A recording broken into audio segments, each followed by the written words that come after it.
নমস্কাৰ জনাইছোঁ, সুপ্ৰভাত জনাইছোঁ সকলোকে। মই মৰম কুমাৰী স্বাগতম জনাইছোঁ। আৰু এই মুহূৰ্তত মই ভেটাপাৰা ওচৰৰ আমি বাহিনী নদীৰ কাষে কাষে আহি আছোঁ। কিছু খোজ কাঢ়িম আৰু কিছু কথা পাতিম। শেহতীয়াকৈ আমাৰ অনুষ্ঠিত হৈ গ'ল মৰমদান গ্ৰন্থমেলা মণিৰাম দেৱান ট্ৰেড চেণ্টাৰত, আৰু তাৰ অভিজ্ঞতা সন্দৰ্ভতে কিছু কথা আমি আলোচনা কৰিবলৈ ওলাইছোঁ, আৰু লগতে স্বাস্থ্যৰ বাৰ্তাও থাকিব দুই এটা। গতিকে প্ৰথমতে কওঁ, চেনি আৰু ময়দা নাখাব। সন্ধিয়া 7 বজাৰ আগত অন্তিম আহাৰ খাব লাগে। এইটো এটা প্ৰাথমিক বাৰ্তা দি ল'লোঁ।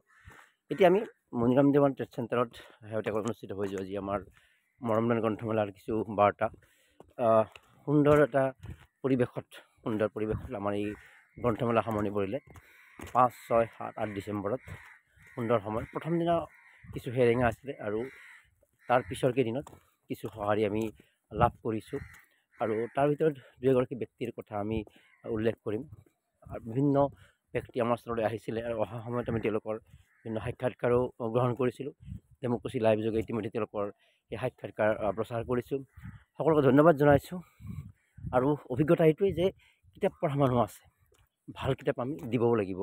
এইবাৰ আমি অজস্ৰ কিতাপৰ কালেকশ্যন ৰখা নাছিলোঁ। আমি লিমিটেড যিবোৰ কিতাপ বিচাৰি থাকে তেনেকুৱা কিছুমান কিতাপ ৰাখিছিলোঁ। আৰু আমাৰ যিটো প্ৰচেছ, আমাৰ যিটো পৰিকল্পনা সফল হোৱা বুলি ক'ব লাগিব। আৰু বাকী আছে, ইয়াৰ ভিতৰত বহু ব্যক্তি আহিছিলে, ধন্যবাদ দিব লাগিব। তেনেকৈ বৰ্তমান নাম ল'ব ওলাইছোঁ। আৰু ইয়াৰ ভিতৰত এগৰাকী ব্যতিক্ৰমী ব্যক্তি আমি পালোঁ, প্ৰশান্ত বৰগোহাঁই। তেওঁ অসম চৰকাৰৰ এগৰাকী বৰ্ষপ্ৰাপ্ত বিষয়া, বিত্ত বিভাগৰ। তেওঁ ভালেসংখ্যক কিতাপ সংগ্ৰহ কৰিলে, দেউৰী জনগোষ্ঠী সম্পৰ্কীয় আৰু বিভিন্ন কিতাপ। তেতিয়া তাক আমি সুধিলোঁ যে আপুনি নিশ্চয় লিখা মেলা কৰে। তেওঁ তেতিয়া ক'লে যে মই লিখা মেলা নকৰোঁ, কিন্তু মই এই কথাবিলাক জানিব বিচাৰোঁ। এই কথাটো প্ৰমাণ কৰে যে জ্ঞানৰ বাবে, বৃদ্ধিৰ বাবে অধ্যয়ন কৰা, নিজৰ মগজুৰ ক্ষমতা বৃদ্ধিৰ বাবে বা আমাৰ চৌপাশৰ কথা জানিবৰ বাবে আগ্ৰহ থকা ব্যক্তি আছে নিস্বাৰ্থভাৱে। কেতিয়াবা লিখাৰ স্বাৰ্থত কোনোবাই গ্ৰন্থ অধ্যয়ন কৰে, তেনেকুৱা কৰে। কিন্তু প্ৰশান্ত বৰগোহাঁইক আমি ধন্যবাদ দিব লাগিব। আৰু তেওঁ ক'লে যে কিতাপৰ আচলতে মৃত্যু নাই। কিতাপ আমাৰ অন্যতম এগৰাকী বন্ধু। আৰু তেওঁ এই কথা ক'লে যে কিতাপ কিনিলে মানুহ দুখীয়া হৈ নাযায়। তেওঁ এই কথা ক'লে। আমি তেওঁৰ সেই বাৰ্তাটো দিলোঁ। লগতে আমি আহিছিল আমাৰ বিপণীলৈ মহীধৰ কলিতা, এগৰাকী লেখক প্ৰকাশক। তেওঁ ক'লে যে কিতাপ অন্যতম এগৰাকী শ্ৰেষ্ঠ বন্ধু, আৰু এই বন্ধুত্ব আমি কিতাপৰ সৈতে বজাই ৰাখিব লাগে।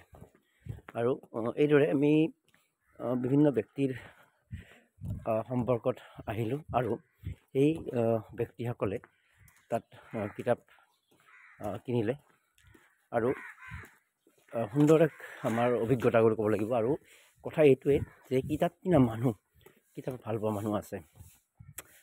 ইয়াৰ বাবে মই বিভিন্ন মানুহক আমন্ত্ৰণো জনাইছিলোঁ আমাৰ মৰমদান গ্ৰন্থমেলালৈ। আমাৰ আমন্ত্ৰণ গ্ৰহণ কৰি বহু ব্যক্তি আহিছিলে, বহু নাহিলে। ইয়াৰ ভিতৰত আমি ক'ব লাগিব অনিমা বৰঠাকুৰ, আমি শামীম আখতাৰ বাইদেউৰ নাম ল'ব লাগিব, আমি গীতা ভৰালী বাইদেউৰ নাম ল'ব লাগিব, আমি হৰিচৰণ বৈশ্য এগৰাকী শিক্ষক, যুৱ সমাজ, তেওঁৰ নাম ল'ব লাগিব। আমি নাম ল'ব লাগিব লীলা শইকীয়া বাইদেউ, তেখেতৰ নাম ল'ব লাগিব। আৰু নিবেদিতা ভূঞা ৰাজকুমাৰী, তেওঁ নগাঁৱৰ পৰা আহিছিলে, তেওঁ ভালেসংখ্যক কিতাপ কিনিছে। অনুপ কুমাৰ দেউৰী এগৰাকী ভাল লেখক, তেখেতৰ নাম ল'ব লাগিব। আমি পৰমেশ দত্তৰ নাম ল'ব লাগিব। এইসকল ব্যক্তি আহিছে, আৰু তেওঁলোকে আমাৰ বুক ষ্টলৰ পৰা কিতাপ তেওঁলোকে সংগ্ৰহ কৰিছিলে। গতিকে আমি কিতাপ সংগ্ৰহ কৰা, কিতাপ ক্ৰয় কৰা সকলোকে ধন্যবাদ দিব লাগিব। আমি ধন্যবাদ দিব লাগিব ঝৰ্ণা দত্তক ধন্যবাদ দিব লাগিব, আৰু তেওঁলোকে এইদৰে কিতাপ ক্ৰয় কৰিছিলে।